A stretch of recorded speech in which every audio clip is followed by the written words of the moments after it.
Hi everyone! Welcome to Monica's Singapore Kitchen. Today I will be stirring up an easy hearty soup. These warm bowls of soup will just be like a warm hug all round. Come along with me to see how this soup is prepared. Here I've got skinless chicken and we need to blanch it to remove impurities and fat. I started by putting the chicken in cold water. Starting with cold water will increase the chance of the impurities extracted from the bones. After 5 minutes of boiling, the impurities and other unwanted stuff can rise to the top. I then rinse it with a couple of times and wash each piece of chicken. Now the impurities, excess fat and any lingering blood from the meat are successfully removed. This will partially cook the chicken, ready for the next stage of cooking.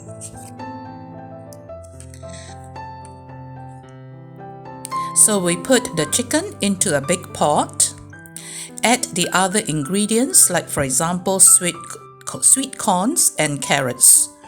I also added red dates and dried longan meat.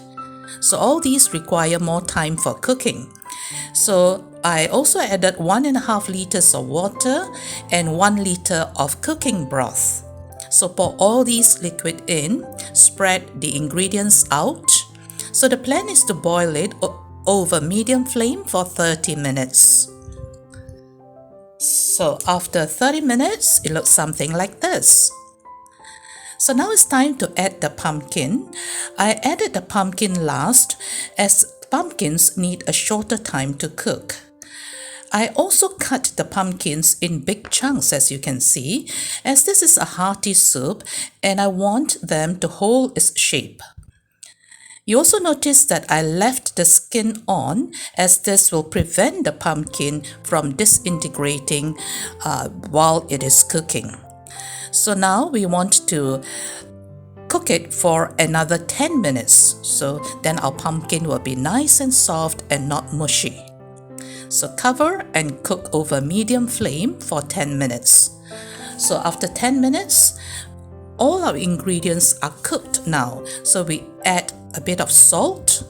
If you do not want to add the salt, it's also okay because the chicken broth is a little bit salty already. So our chicken is cooked and all our vegetables are cooked as well. So add 1 liter of milk. You can use the skim milk or the full cream milk.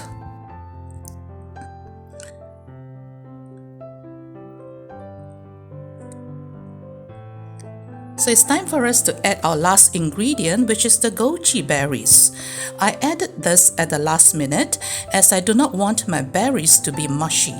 I still want to see these beautiful berries floating around in my soup. This last minute addition also helps the goji berries to rehydrate. So now after boiling for a few minutes, our soup is ready. This soup can be enjoyed with a bowl of rice or can be eaten on its own. Our family, however, love to enjoy this soup with low-fat, non-fried noodles. Personally, I feel that this is a perfect pairing. Thanks for stopping by and as usual, happy cooking!